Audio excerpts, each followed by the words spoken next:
কেমন লাগছে কেমন লাগছে এটা একটু বলে জানে না, একটু মুখে বলেন। তারপরে আমি আসছি। না কিন্তু কিছুক্ষণের অপেক্ষা।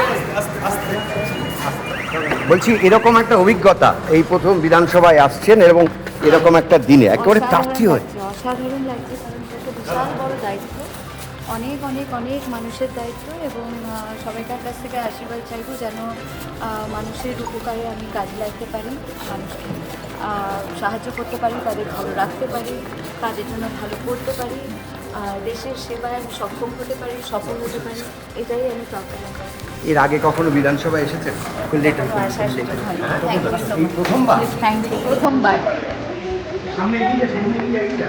From everybody because so that I can serve the nation with honesty, integrity, and the best of my ability. Thank you.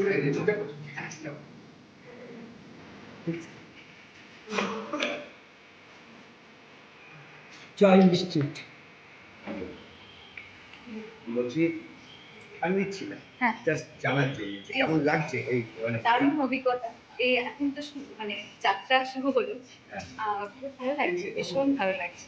একদম একদম অন্য জার্নি, মানে আপনি মানুষের সঙ্গে থাকেন একদম অন্য একটা দেখুন, আমার ক্যারিয়ারে তো আমার অলরেডি বোধহয় 22 বছর হয়ে গেছে, পুরোটাই মানুষের আশীর্বাদ নিয়েই হয়েছে। বা এখনো আমি এটাই প্রার্থনা করবো যেন সবাইকার আশীর্বাদ আমার সঙ্গে থাকে। প্রথম যেদিন শুনলেন কেমন